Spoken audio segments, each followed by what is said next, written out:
Hello and welcome back to another episode of the Takedown, a Jackrabbit Illustrated podcast where we focus on South Dakota State wrestling. Once again, I'm joined by my co-hosts, Jordan and Alex. Jordan and Alex, how you guys doing tonight? It's good to see you. Good to have you on.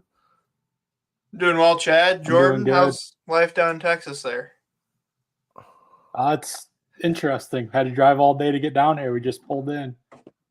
So you're not too far from our special guest, Cody. You're coming to us live from Oklahoma, right? Yeah, Tulsa. We're here. We got in this morning, so we drove through the night. Had a bus, which hey, we talk about dealing with some adversity and doing hard things. And hey, to be honest with you, our trip started in that manner. So we showed up. We were going to depart at 11 p.m., just jump on the bus and sleep. I mean, our guys have done it every year, so it's nothing new to them. But we get there and we're waiting at the Frank, the wrestling facility, and the bus pulls up. And it wasn't the bus that we had signed a contract with. It was actually one of these double-decker buses, which is sweet, right? But it doesn't have the beds. It doesn't like transform into bunk beds like we're used to. And so it's like more of like a lounge, just normal seating type of bus. And so a little bit of adversity. It wasn't what we expected, but we made do. So they had some space up top of the second floor, and guys had these like blow up mattresses and things like that. So we made the best of it, and a little hiccup like that is not going to steer us away from the goal this weekend. So we got in at about 11 o'clock and went over to Sand Springs High School here right outside of Tulsa and got our workout in.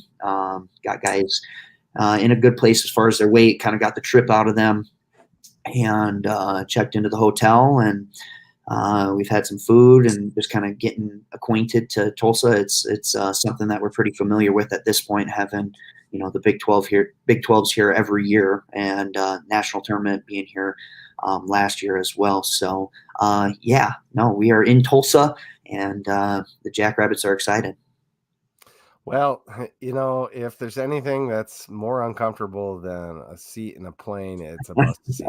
So, been on long bus rides, and they get pretty uncomfortable for sure. And that's kind of the thing is like we do like, hey, we could fly commercial, but to get to Tulsa, there's no easy way, right? And so we're flying from Sioux Falls to a connection, waiting to get connected, and then you're running the risk of delays and things like that. Whereas we've been fortunate with our sleeper bus, typically just jumping on there, and guys, they bring their pillows and whatnot. They can pack as much stuff as they want. We don't have to go through security and all those types of things, and just get there. But it was a little different, and there were some guys a little bit upset. But hey, we preach to these guys all the time. It never goes as planned, right? And that's something that we have learned to expect and almost thrive in those difficult situations. And we've got a lot of experience and veterans on this team that they're used to things not going ideal. I mean, it's crazy to hear like a guy like Sloan who's in his 6th year, something like that would really have driven him crazy. Like 3-4 years ago, you'd be like, well, I'm not going to sleep properly. I'm going to have this. And now he's like, hey, bring it on. Like adversity, awesome. Like I'm ready for it. And so that's kind of good to see as you see those kids go through the program. You see them grow and evolve and become good young men. And that's why it was really fun for me last week to listen to your guys' podcast with the seniors, right? Because, just to have seen them and the way they've changed over the years. And I told them all that they did a great job, and you guys did an awesome job of kind of seeing another side of them. So that was a lot of fun. Well, thanks. We talked about that a little bit beforehand, and yeah, definitely they have grown without question. And thanks for all your guys' help on that. We always appreciate that one, though. I think Jordan, he's probably on this side on your guys' screen. Yeah. He set that all up. So Jordan, thanks, bud. We sure appreciate you and all the things you do for us here too. So thank you guys. Yeah, you're the got. Appreciate you. Is it okay if I call you Cody? I mean, I call you Coach Caldwell or Coach. Oh, call me Cody. Everybody calls you Cody. You're one of the few coaches everybody seems to call by their first name, and Yeah. you know why that is, or just that's just who you are. I don't know. I don't know if it's I've been here the longest of any of the coaches. I don't know if it's a familiarity thing or what, but yeah, call me whatever you want, Chad. We're all good. So just don't call you late for dinner, huh? Yeah, just don't call me late. That shouldn't be me. So.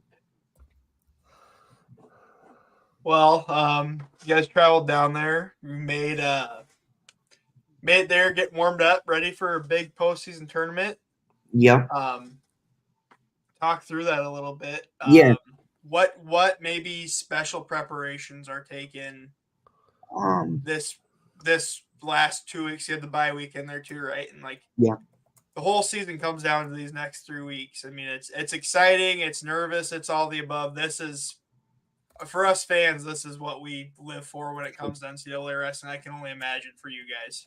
Yeah, I mean, this is the pinnacle, and it's gone fast. And we try not to stray away from some of the usual things that we do from an everyday standpoint. The way that we look at the postseason, right? It's another opportunity to compete. People say, March, it's about March, and it is important, but hey, there were a number of events this year, all of them, which were important as well. And it's, I think we did a really good job of preparing these guys.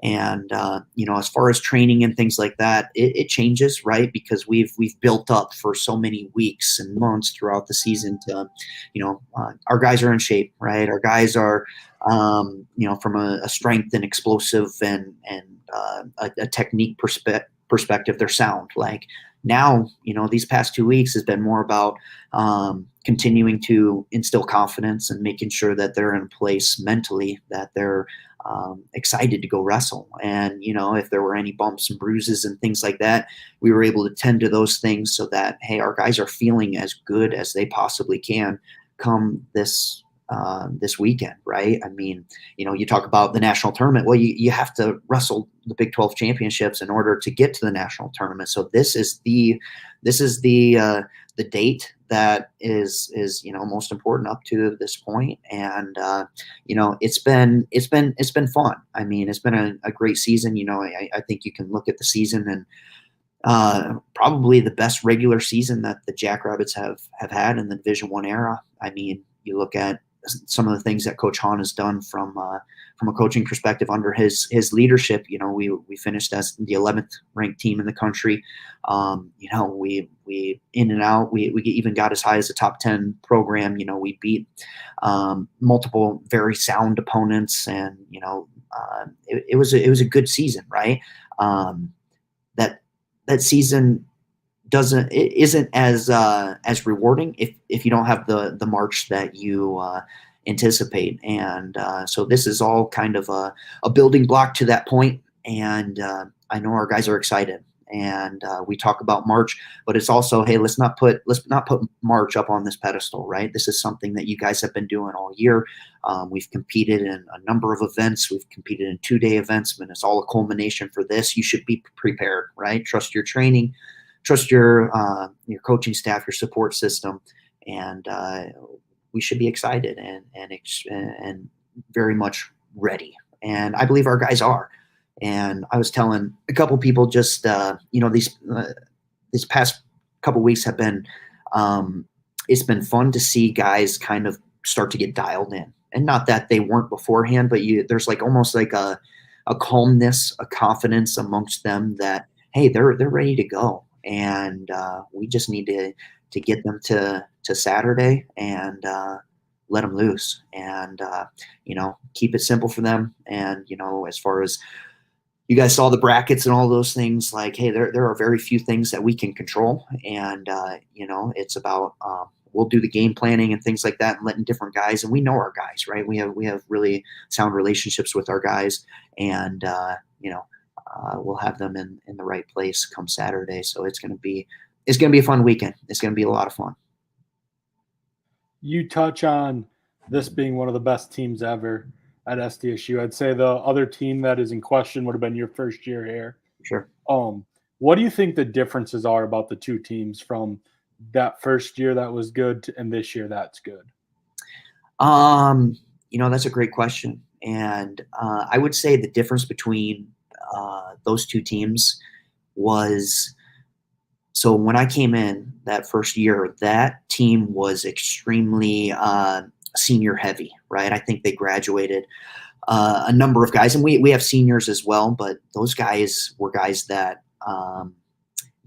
had grinded it out and put them and worked their tails off to put themselves in a position where it all came to light at the end in that senior season, and they finished 12th then with 3 All-Americans, which was awesome. I look at that team and I look at our team, and we have some senior leadership as well, but we also have some young guys that are kind of have made a name for themselves, right? And I would say, as far as the differences, I would say that this team has some younger guys that they don't feel as though they need to wait to win, right? And not that those guys waited, but they had to grind it out. You look at Kosher, you look at Nate Roeder, Silverberg. Those guys, man, they put in the years, and for their careers to end the way they did is awesome, right? Like it's awesome.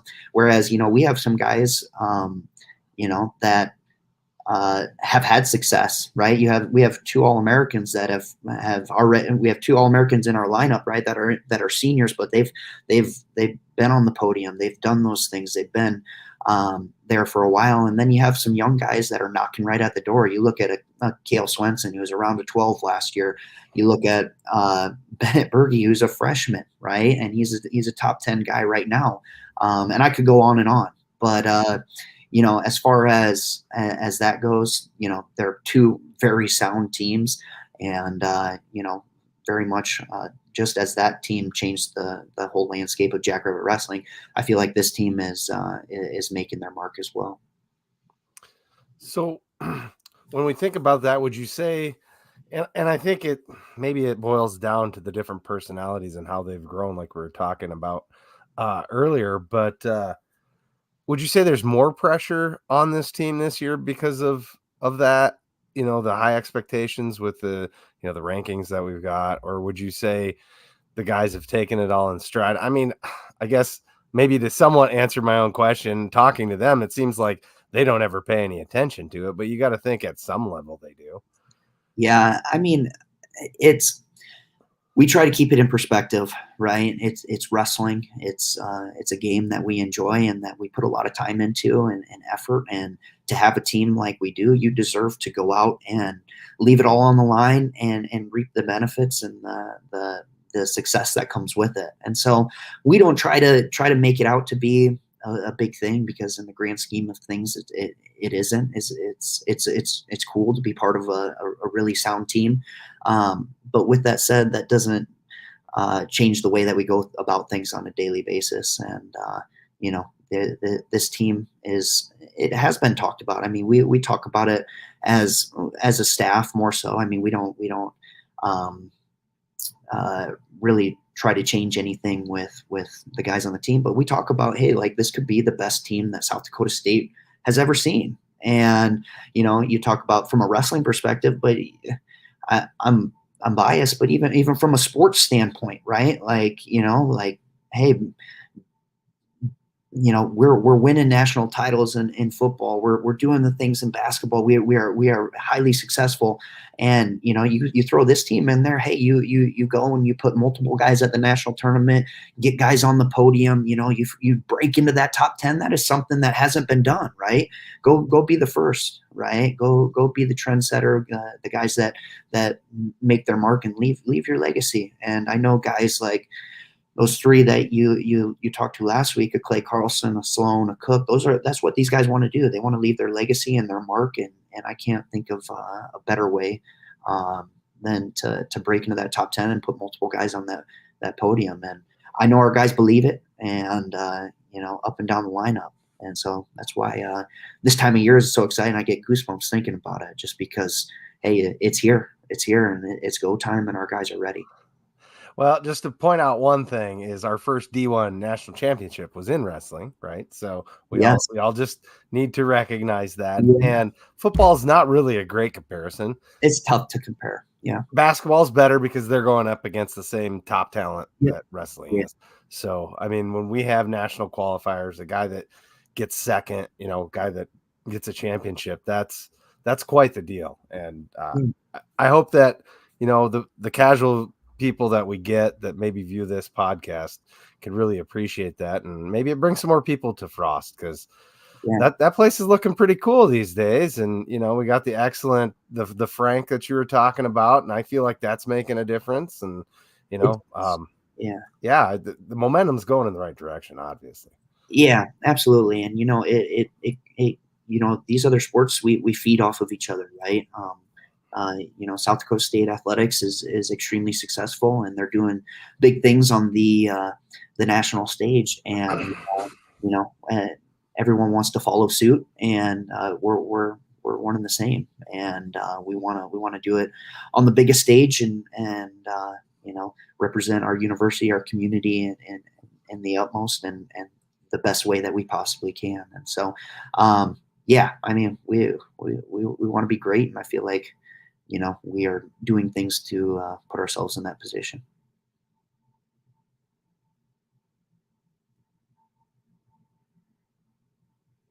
Alex, you're muted. Yep. Sorry. Cool.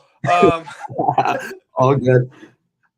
Answer Matthew Curl's question. We have scheduled Iowa in the past. We did it in Frost, which don't get me wrong, Michigan duel, Sioux Falls is an awesome environment, but that Iowa duel in the Frost was absolutely nuts if you were there. And I think they're either on a future schedule or working towards it. That was the year before I got here, and I heard that it was absolutely. They were literally. I remember Clark and Jake Winicky, so wide receiver and running back for the football team. They were like hanging from the rafters. Like, that's how packed it was in there for that duel. That's awesome. Well, we need to make that happen again. We don't have them on the schedule right now, but hey, I'd love to get them back on the schedule and do some type of home and home. And they have a great program over there. And me being from the state of Iowa, I would love nothing more than to get them in Frost in front of our fans and put on a show. I got shift gears here back to the prep stuff a little bit here. I was actually coincidentally over lunch today. I listened to so many different weird things, but I was listening to a podcast Ben Askren was on, as a wrestling podcast, and they're talking about he's working with his club kids. It's obviously a little bit different level. He's talking about, what do you want to do? How do you get your kids better? And he talked about how, there's all those different philosophies. And he said, if I go out and put you through a hellacious workout, David Goggins style, you're going to be mentally strong, and that's going to make you a little bit better at wrestling. If I get you on the nutrition, weights, whatever, get you bigger, stronger, that's going to make you a little bit better at wrestling. He said, but what I really like to focus on with my kids is the technical side. If we're getting the kids' legs, but we're not finishing shots. This is a specific example he gave. We just work a ton in practice this week on how to finish that shot. You're going to get way better at wrestling than you are getting in better shape or getting mentally tougher, although those are very important components of wrestling, as we know. So where I'm going with this, it's conference championship weekend. There's a certain conference where, even though it's the premier conference, half the guys don't seem to wrestle in that conference tournament. And throughout the year sometimes. We'll leave it at that. Cool. We've talked to Coach Hahn about it, so I already know the answer, but I'd like to hear your perspective on it, Cody. Do you feel value in competition insofar as one of the best ways to get better at wrestling is just to go frickin' wrestle?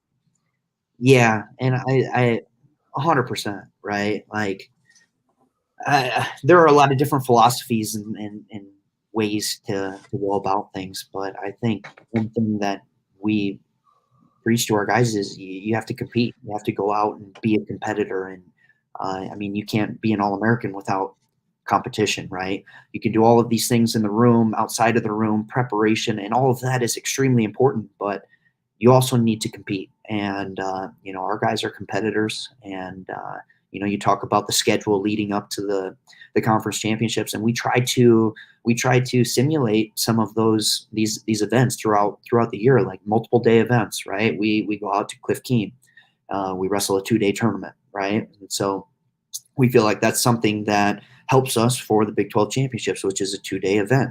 We wrestle some back-to-back duels as well.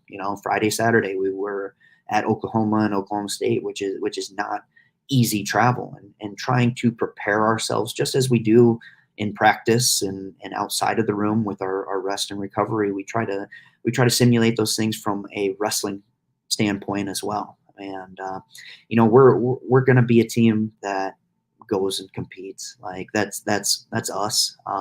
We've got a lot of tough, hard-nosed kids that like to wrestle. And, sometimes practice and doing those things isn't always the most fun thing, but we want to have guys, you do those things so that you can go compete. And so, we're big believers in competition and doing those things. You talk about the different philosophies and standpoints to get ready. And, it's a little bit different, like from a collegiate wrestling perspective, right? Because you kind of get to pick the kid, not pick, but you get to choose the kids in which you recruit. And a lot of those things, like, as we get better and better, like, we get to be a little bit more selective. And, we want kids that, one, love wrestling, right? That love to compete, that love to be in the room, love to go compete in matches and things like that. And two, we hope that, they come from a background where, they are positionally sound. Their technique is solid, right? That doesn't mean that they're tapped out as far as those things, but they should have a knowledge of the sport and things like that. And then even more so, a kind of toughness or grittiness about them that they can work through adversity and do those types of things, because it's not changing. It's not changing. Our sport is hard, right? In that regard. And so we want tough kids that love wrestling. And, as far as skill development and positioning, I agree with Ben. Like, hey, we spend a lot of time in developing kids and things like that. But we also believe that going out in competition and executing those holds and wrestling in those positions is a way that we can learn and further develop. So, yeah, it's interesting to hear the different viewpoints. And, I'm kind of getting off on a tangent, but I think about it a lot now too, because I have a son who's 18 months, and not that he's like strapping up his shoes or anything, but it's like, what way do you want to parent and get your kid involved? And so, I lean on my dad a lot, because he was a successful high school coach, and what are the best practices? And, I listen to Ben's stuff as well. I think he has a really great outlook, and, there is no secret system, or everybody would be doing it, but you have to find out what works best for you and your program. And I think that's something, that we're doing at South Dakota State, is kind of, developing our identity and what we are, right? Because we aren't Penn State, right? Where we can compete 6 or 7 times a year, and we have just all world guys that can go out and wrestle the Big Tens and national tournament, and they're ready to go. We need to compete, right? And it changes for different guys within our program, but we're competitors. So with that, we'll get started here on the conference tournament and the brackets. Chad will pull up the 125 here for us. So Tanner got seeded 4th. He's got that first round match here against the kid from North Dakota State. Yeah. That match, I mean, he's got to show up to wrestle still, but obviously that's a match that looks pretty favorable for us. Yeah, and he just wrestled that kid a couple weeks ago, and I believe it was a major decision. So, you talk about guys within our program. I mean, Tanner Jordan is the definition of a competitor. He is a gritty, tough individual who wins a lot of matches for those reasons. And so he's built for a tournament like this. As far as his first round, yeah, I mean, he's got North Dakota State, who he wrestled, and it's about extending that lead and being ready to go. I mean, crazy things happen this time of year, and we want to be on the side of the ones that are creating that chaos in the bracket, right? We don't want to get into a situation where we overlook guys, and so if he does what he's supposed to do, he'll continue to advance through that bracket. So excited for TJ. It's crazy to think like a year ago at this point, and you guys had TJ on here. So TJ's awesome, right? Yeah, he's a guy that everybody loves. But a year ago at this tournament, I think he had like a 500 record or something, and we were hoping how maybe he can punch in this year and be a national qualifier. Where I mean, he's 18-7 now. He's beaten a lot of really, really good kids. And he's put himself in a position that, hey, he's not going to just be at the national tournaments. Hey, let's get him on the dang podium because he has the ability to do so. And, it just pays tribute to, our coaching staff, Coach Hahn and Coach Hahn's leadership and a guy that buys in, right, and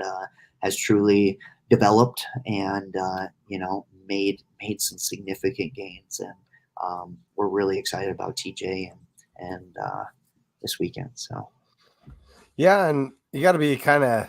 I mean, he's got a pretty decent bracket, right? I mean, that's not terrible for him, and the seating seems to be about right. I guess maybe that leads to my next question as we go through these, or one to keep in the back of your mind is, I think we got seated pretty fairly this year. I don't think anything was really too egregious one way or another.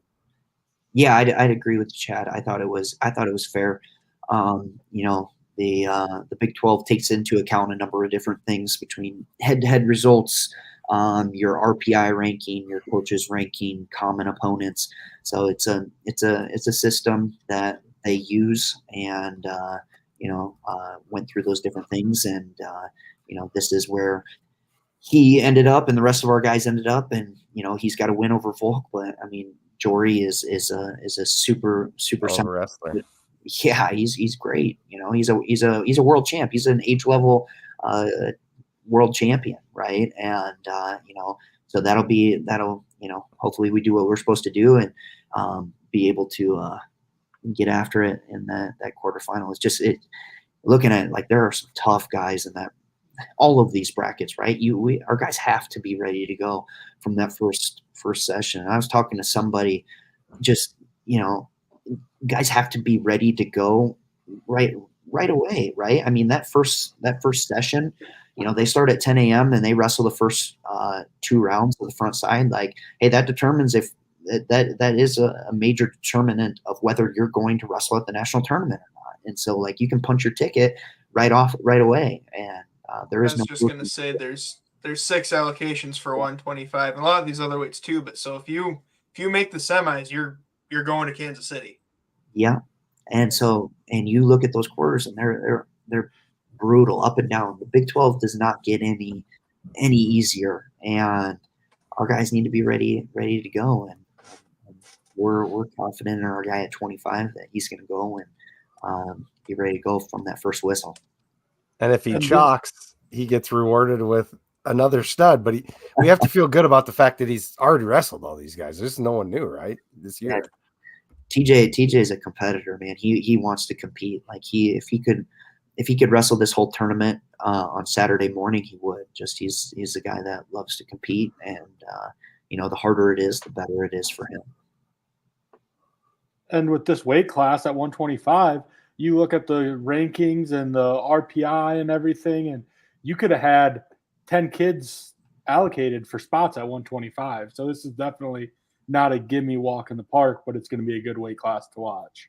No, it's crazy. You look all. You're exactly right. There are 10 guys in this bracket that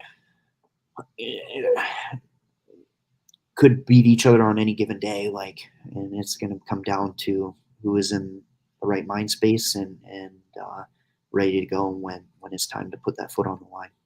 You talk about TJ loving to wrestle. I'm just really glad he didn't end up with a bye for that reason, because I think he wrestles. The more he wrestles, the better he wrestles. It seems so. Yeah. The last time I took a match from him, I heard it for months. Told us about that.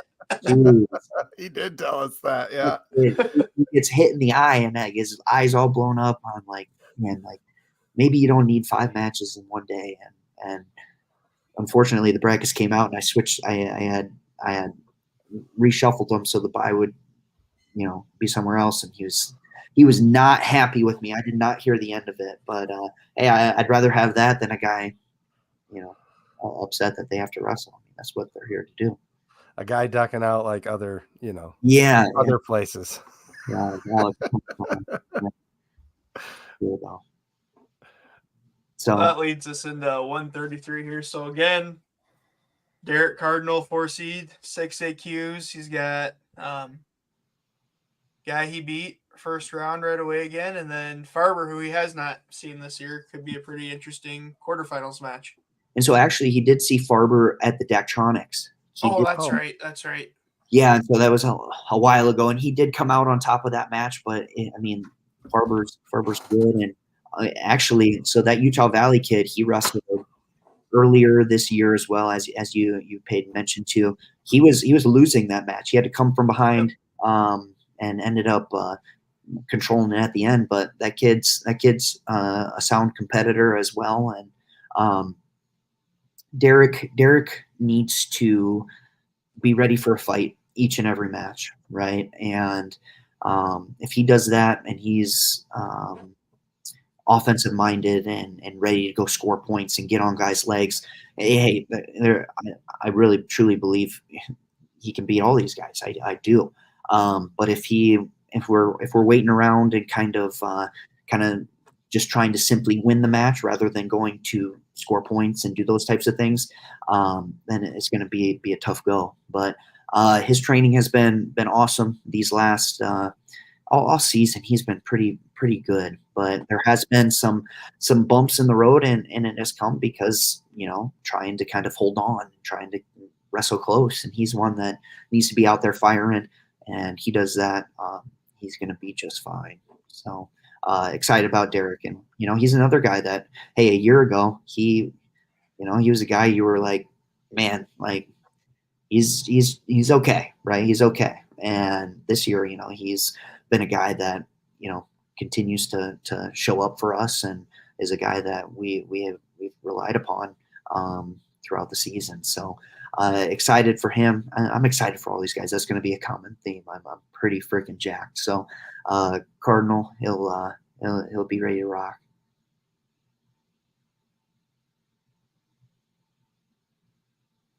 I mean, any other things in that? I mean, obviously you have Dayton Fix, who is one of the best in the world, and the Iowa State. This is another sound bracket, right? Like up and down.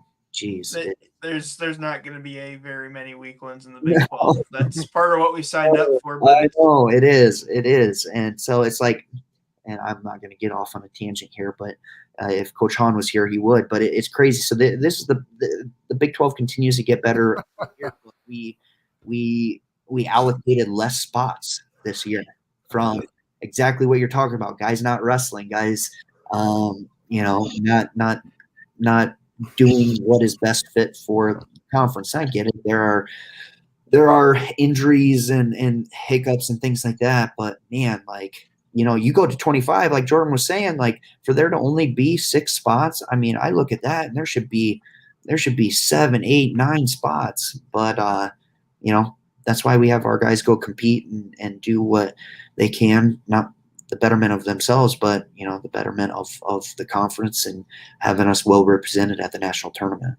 I think they overcorrected for how few spots they gave the EIWA last year, but we're already getting too far down the rabbit hole at that point. No kidding. Yeah, geez, Damien's going to come down from the next floor, bust down my door if he hears me talk about this. He's welcome to join in if he's watching. I mean, I could send him the link if he wants to hop on. I won't say no. I know. So, 141.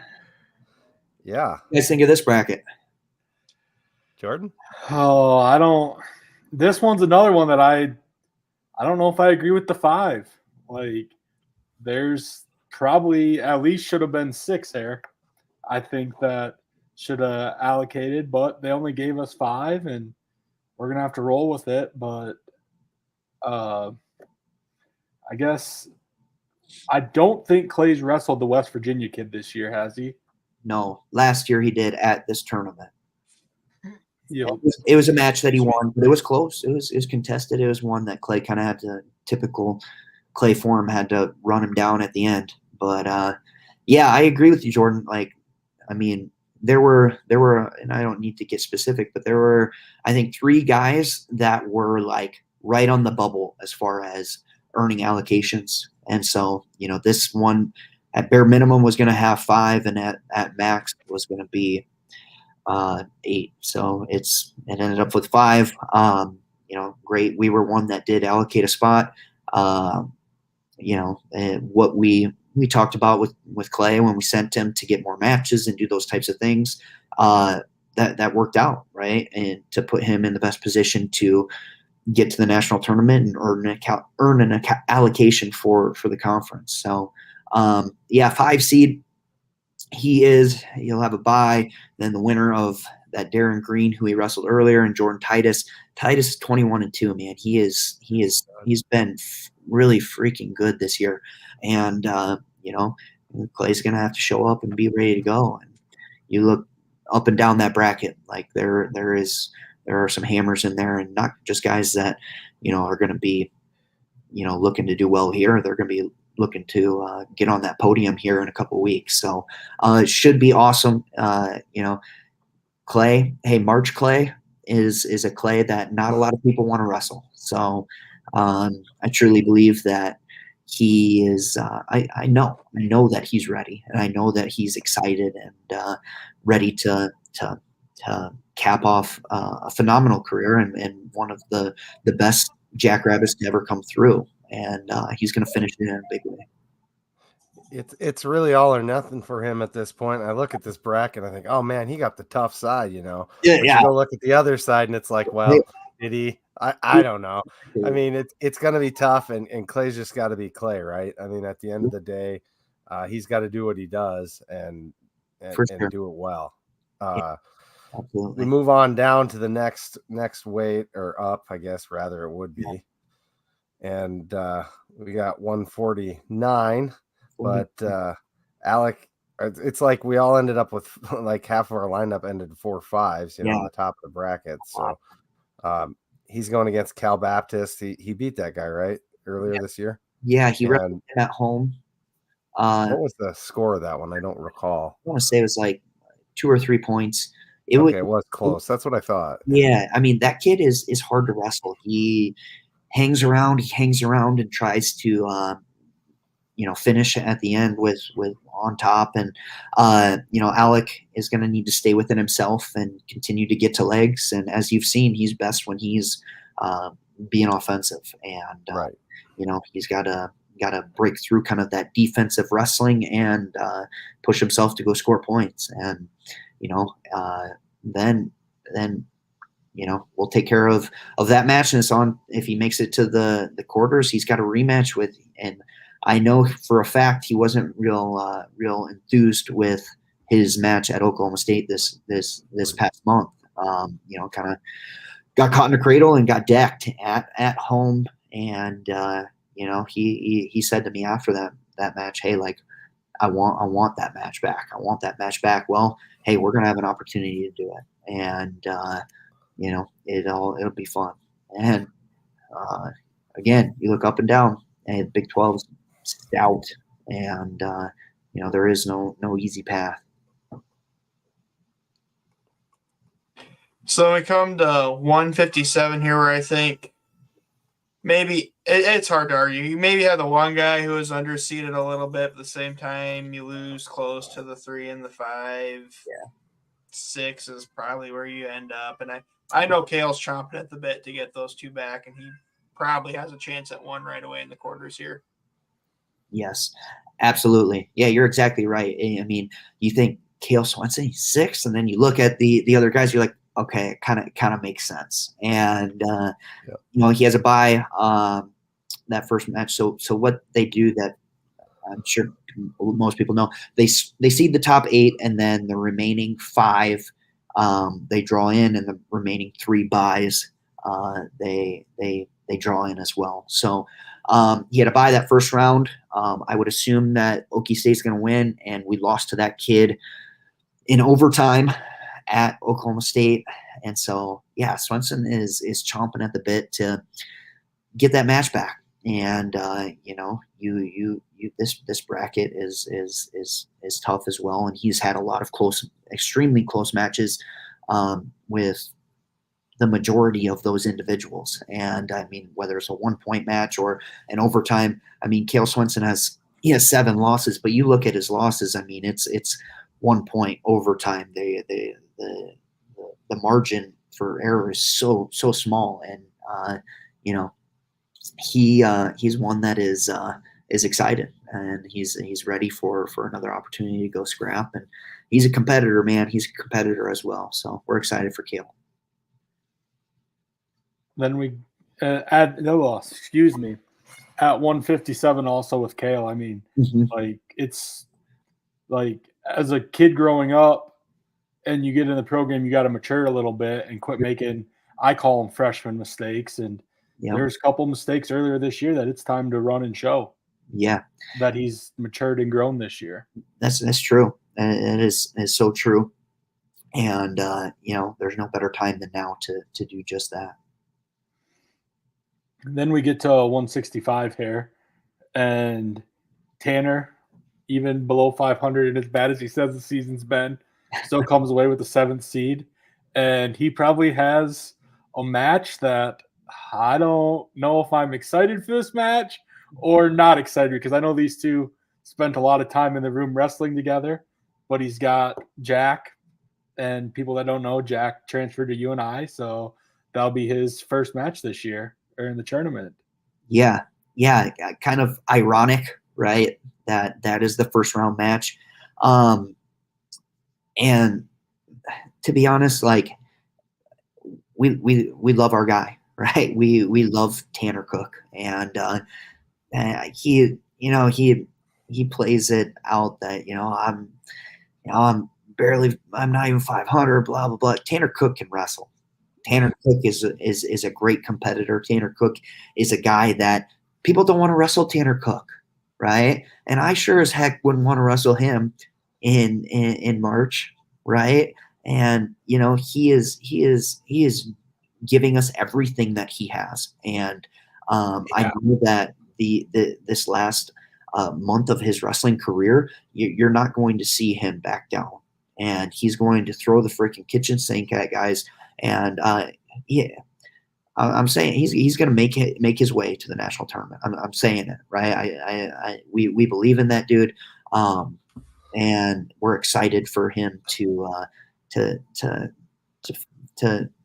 wrestle, to compete at this tournament. And Tanner's awesome. We love the dude, So he has that first match against Jack, which it's a common opponent. I mean,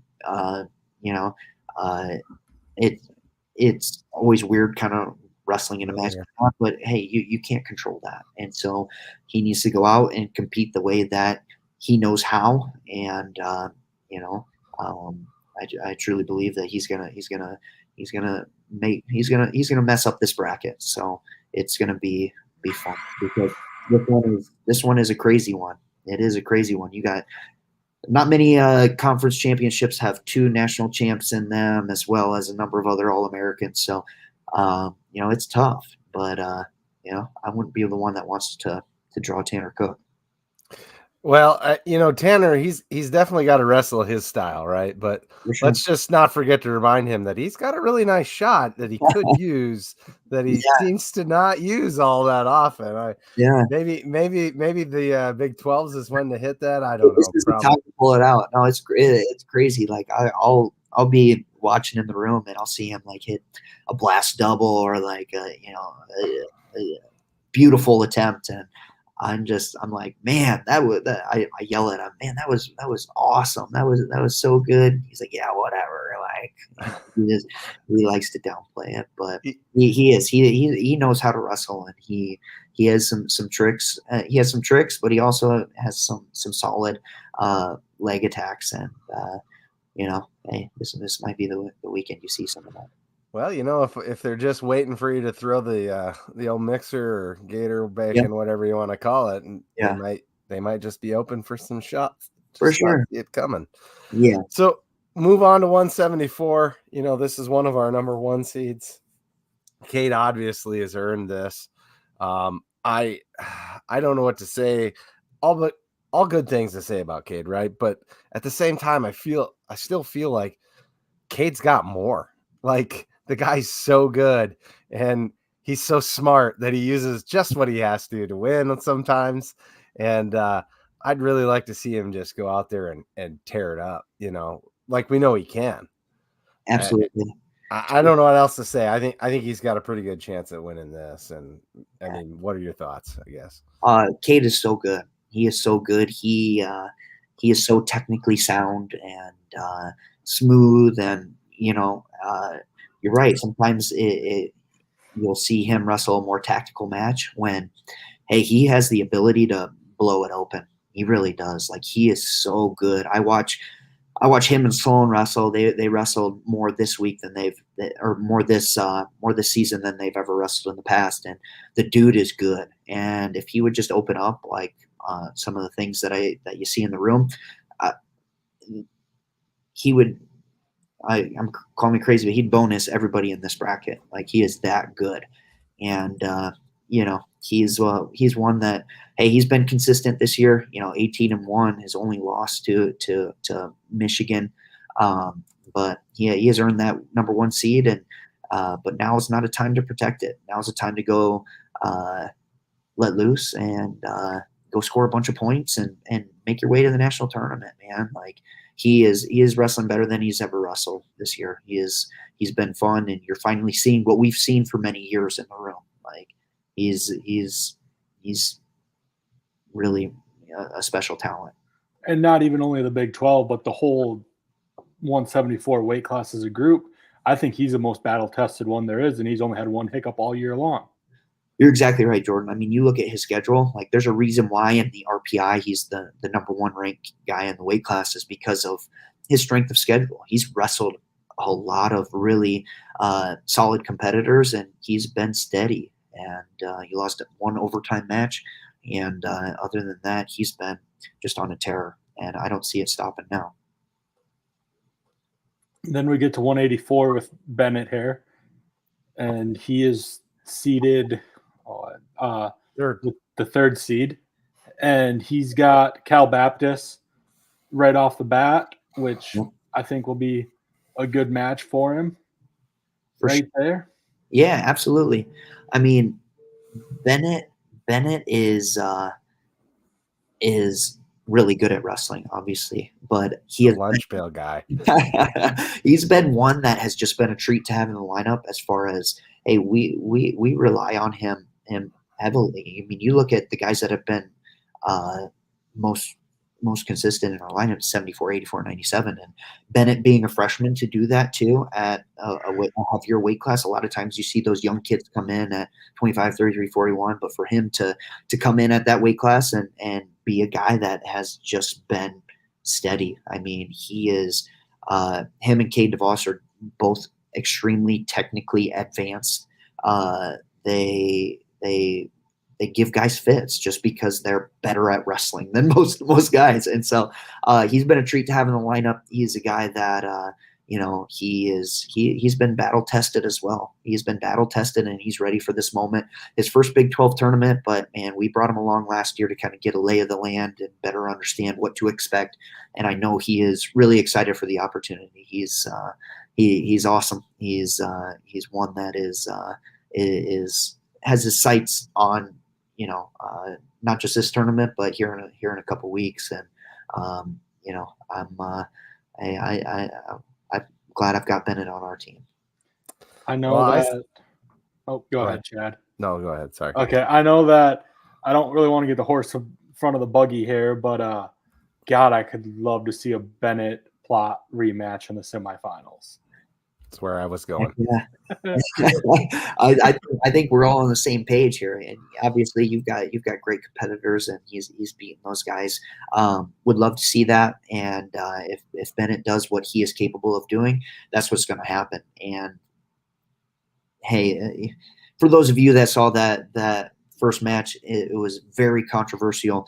It was a wrong call. It was a wrong call. Bennett, he put himself in a position that, hey, we felt that he won that match, and the refs and things thought otherwise. But he's a guy that doesn't get hung up on those things. I mean, he's pretty even keeled, and I know he's excited for that match, but he's excited for the next match that is in front of him. He's really mature and steady, especially for a young kid, and he's one that is extremely confident going into this tournament. And yeah, so Missouri changing up their starter. They did have Clayton Whiting, who was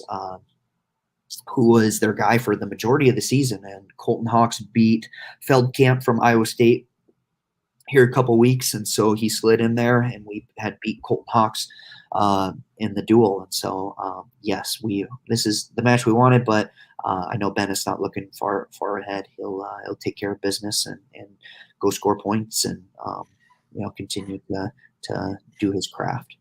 This is sorry, go ahead, Jordan. This is another weight class that I was shocked on the automatic qualifiers. There should have been one, maybe two. I get with the whole Missouri change that might not have got one qualified, but I thought there should have been at least or two more qualified for this weight class.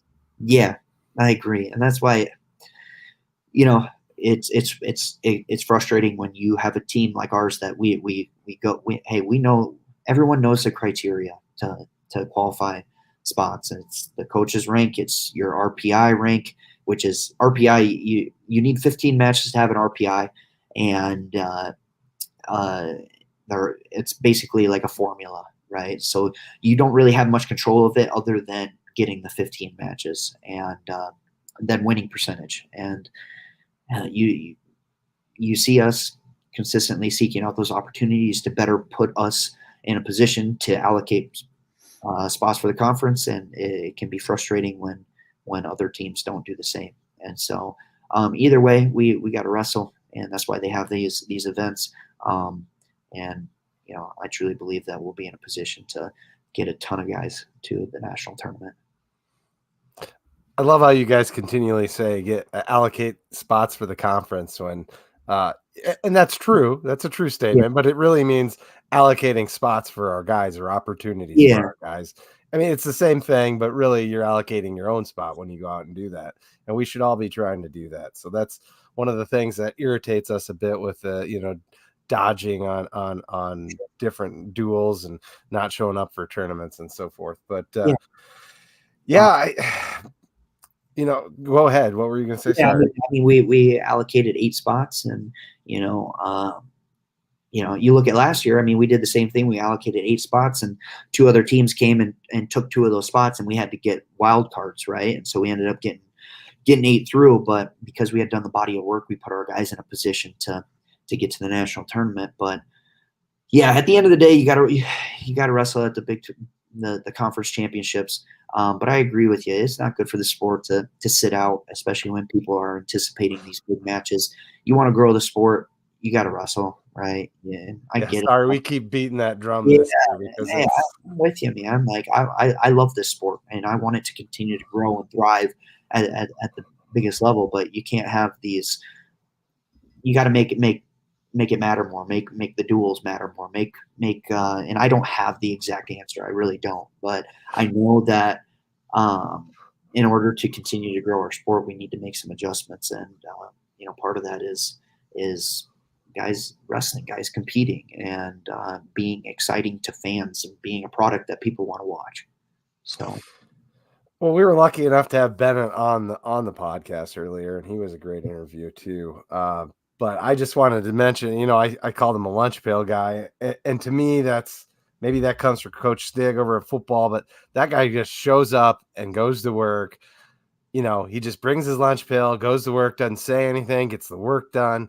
He's kind of a machine, right? I mean, and it's not that he's robotic. I mean, he's got a great personality, but yeah, he just really just goes and kicks tails continually.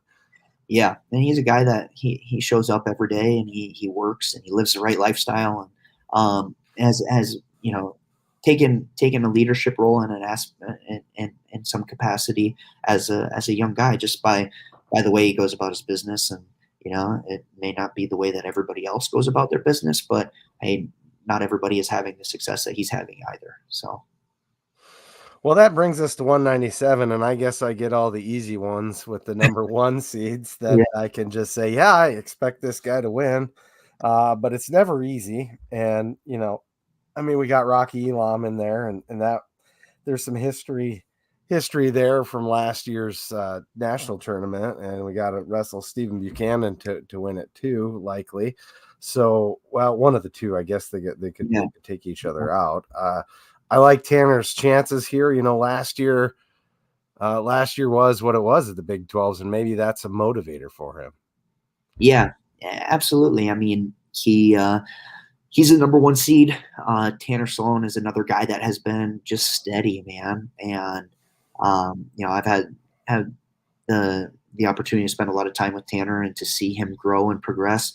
It's the best Tanner Sloan right now that you've ever seen. And I know that his career is coming to a close, and he would love nothing more than to finish it outright, competing the way that he's capable. And if he does that, he's a Big 12 champ. And you know, he has that first match. He's wrestled so many of these guys in this bracket, which is crazy, right? And so you know, every match he needs to be ready. He's going to be ready for a fight. But I like our guy, and I know he's excited. You know, you got Elam and Buchanan on the other side, who are 2 guys that are previous All-Americans, so the weight is strong. And you know, whoever comes out on that side, we'll take care of our business each and every match and go score a bunch of points, and you know, finish this last time in the box center outright, because he's been second here twice now. So he was second against Elam last year, and then he was second, lost to the Buchanan. And he might have been 3 times. So he lost to 3. Yeah, because he lost to Buchanan, and then he lost the West Virginia kid. Right.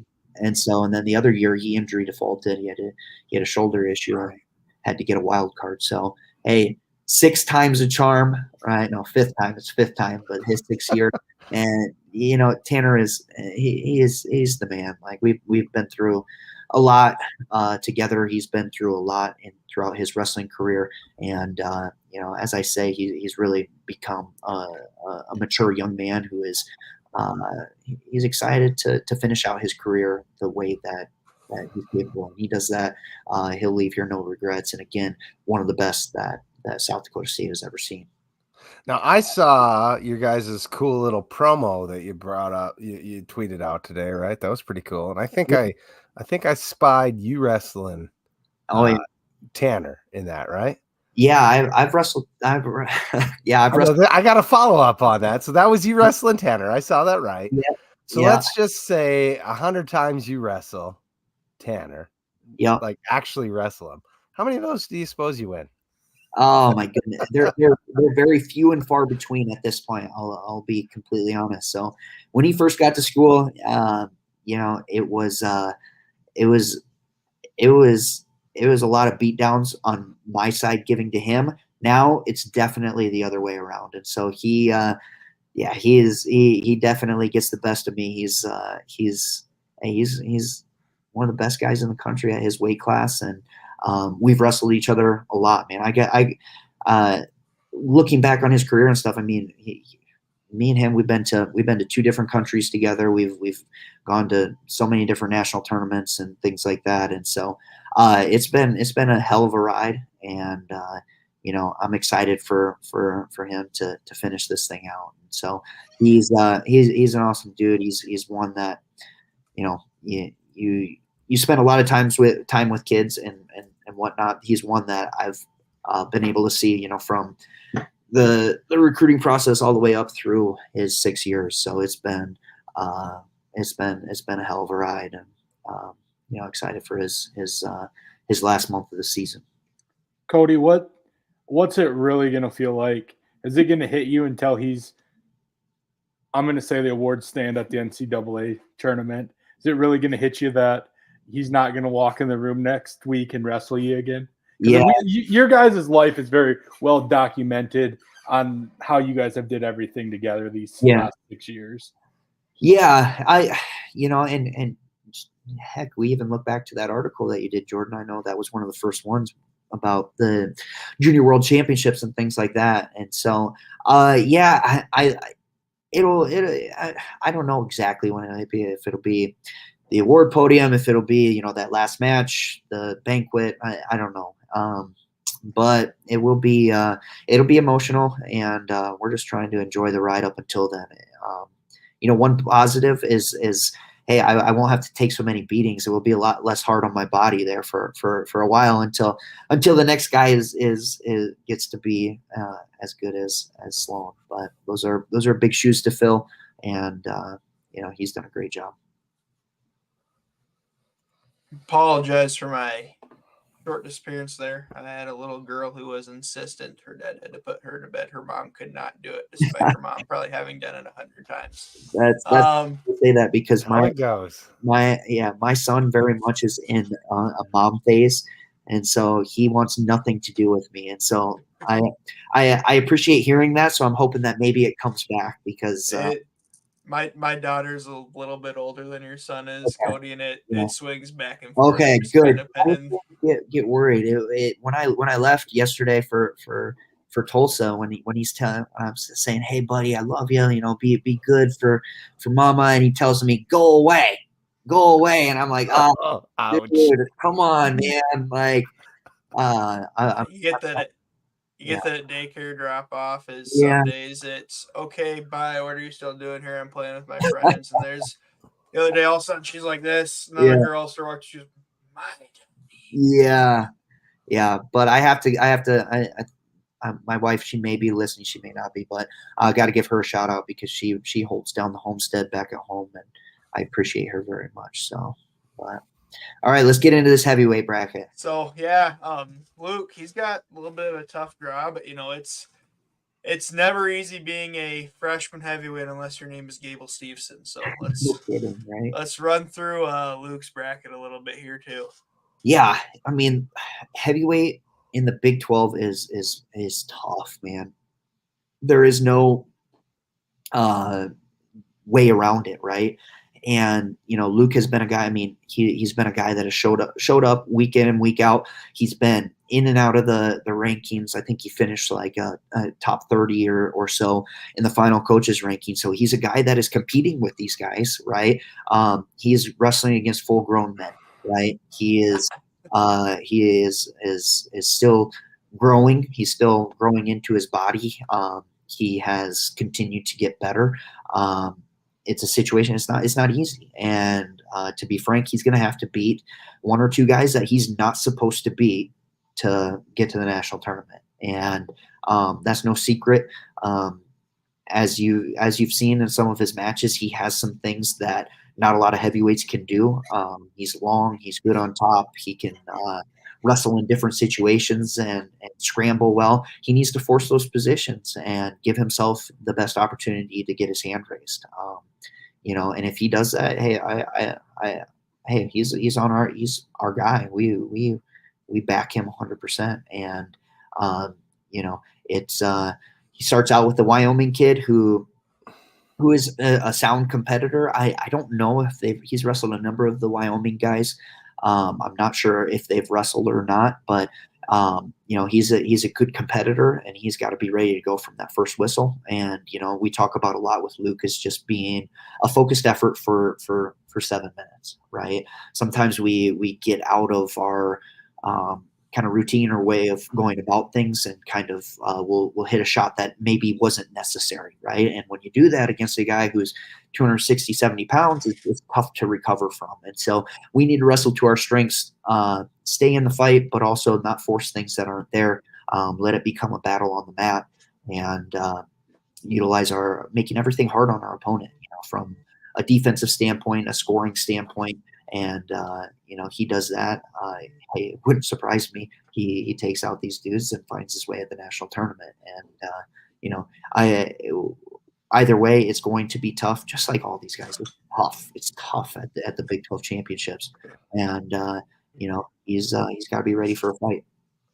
Yeah, I can commiserate with Luke a little bit because obviously a much lesser level, but my junior year of high school, I lost the 195 and 220 wrestle off. So I was not quite the same, but I was a 206-pound heavyweight. Ooh, and I pat myself on the back. I upset the number 3 ranked kid in the state in the heartbreak round to go to state. So woohoo!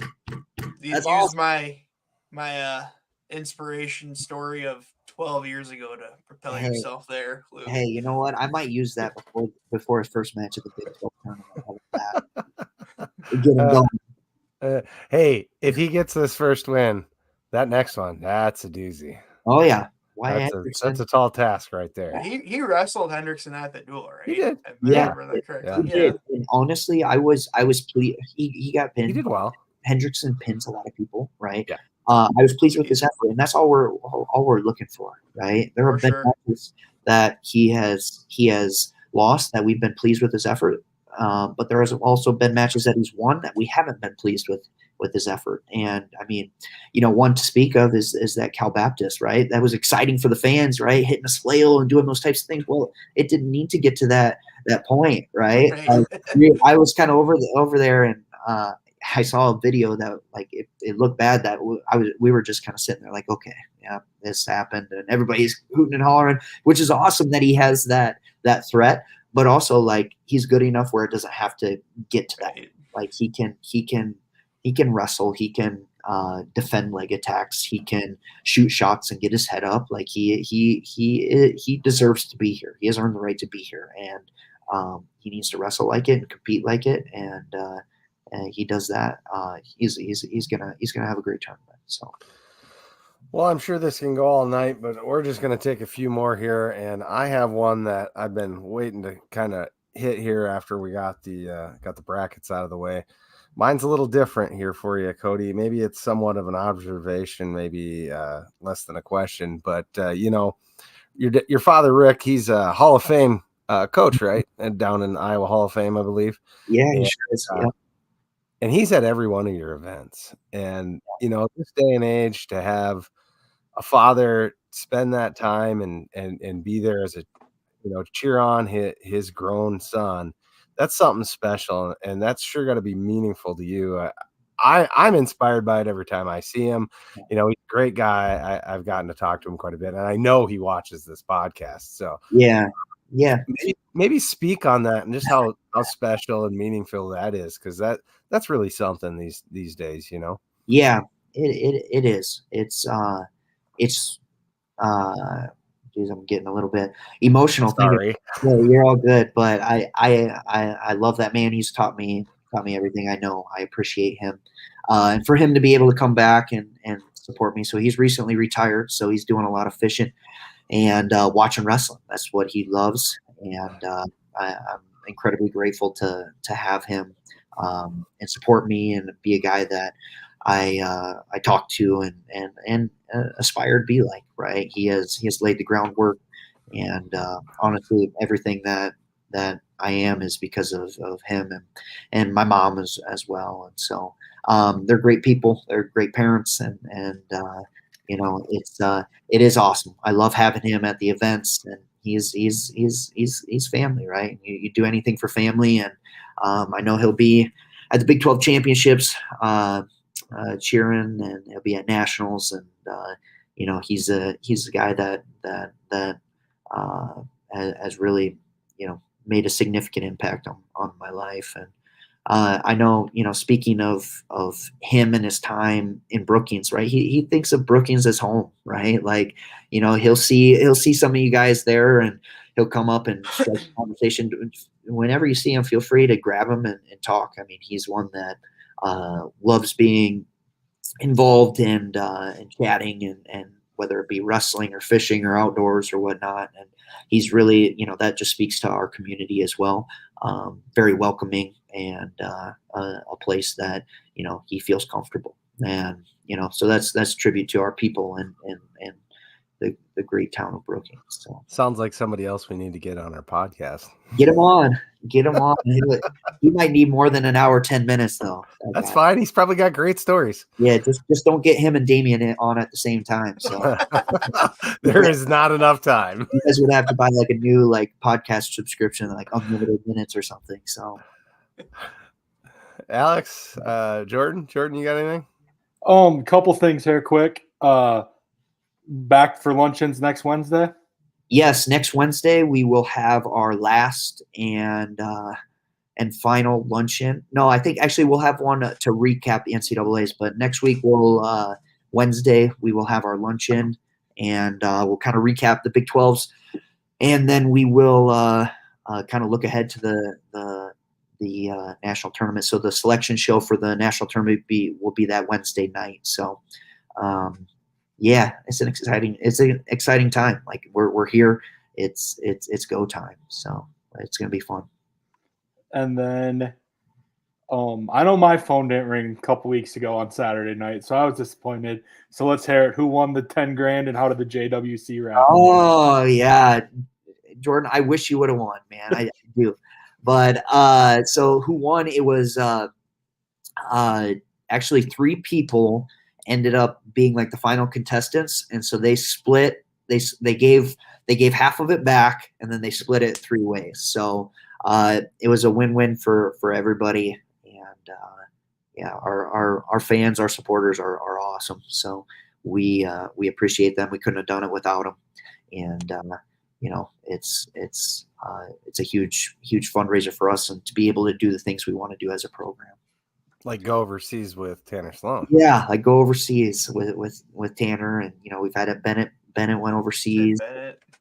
Kate DeVos went to Pan Am. So, and then just being able to get coaches in there. You talk about Brady, who has been an awesome contributor and asset to our program, as well as Luke Zilverberg, having him around. So those guys are great. We want to keep them around and make them feel appreciated. And then one last thing here. I got a couple shout outs. The first one, I know that us SDSU fans knew him when he wrestled. Then he had some issues and took some time off, got his life back together. I want to give congratulations to Eric Williams on AA and the NIA. And I want to also give a shout out to Marty Mueller for getting his first All-American as a head coach at DWU. So that was 2 things on past SDSU Jackrabbits as times went on. Yeah, absolutely. I second that. Awesome kudos to Marty. He's doing an awesome job at DWU. And he was a guy that had a major impact on this program. And for him to have Eric Williams who was a former Jackrabbit get on the podium, huge congratulations to those guys. That's really awesome. I don't have anything to add to that. Just thanks for bringing that up, Jordan. That's good to point that stuff out. And good luck this weekend, Coach. We're looking forward to it, but I'm sure not as much as you guys are. Yeah, it's going to be fun. We just from me, I appreciate you guys continuing to push South Dakota State wrestling and Jackrabbit athletics in general. But you guys have been huge advocates for us, and I know I listen to all your guys' podcasts, and you guys do an awesome job. And we know that we greatly appreciate it. Well, we certainly appreciate that. We appreciate your help lining people up and being so willing to come on here at maybe less than a week's notice, because we don't always know what we're doing. We're professionals and have lives too, so we're trying to make it work, and we surely appreciate you making time for us and helping us, grow this thing a little bit. So the more the merrier. And I'd like to shout out quick Cubbies. They've been a great sponsor of Jackrabbit Wrestling and a great sponsor of Jackrabbit Illustrated. You can always rely on them to have great food, great drinks, great atmosphere, and be great supporters of Jackrabbits in general. And also Kubota, who's our title sponsor. the guys, they're always first in line to sign up and help out. And so those guys make a difference in for us and for Jackrabbit Athletics. And I don't want to keep you too long, but I did see that we had a couple of state champions.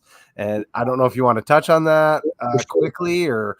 Yeah. So we've got 5 state champs coming in from that class. And so the most recent, Logan Swenson, brother of Cale Swenson, he's an absolute hammer, and we're excited to get him up because similar to Cale, he's mean, he's tough, and he's a competitor who loves to scrap, and so he's going to be a fan favorite for you guys. I'm excited for him to get in the room and continue to progress. And then Quinn Morgan out of Mounds View, he won his first state title, and so interesting story with him. So his dad was actually Damien's coach at Minnesota, his assistant coach, and so for things to come full circle, he's coming to join us at South Dakota State. And he's a guy that man, he's got some Tanner Cook-esque in him. He'll throw the kitchen sink at you. He'll be a guy that people love to watch as well. And then our couple guys out of Iowa, we had Cale Seaton. He won a title, and then Tyson Peach out of Wisconsin, and then we had a guy out of Alaska, Kenton Cook. So those guys all won state titles. And then Grant Kress was a place winner at Iowa as well. So a good group that we have coming in. We continue to reload. So. All right. Well, thank you so much for your time. We always end here with a get jacked. So if y'all are ready, Jordan, unmute. All right. On 3, 3, 2, 1, get jacked. Woo!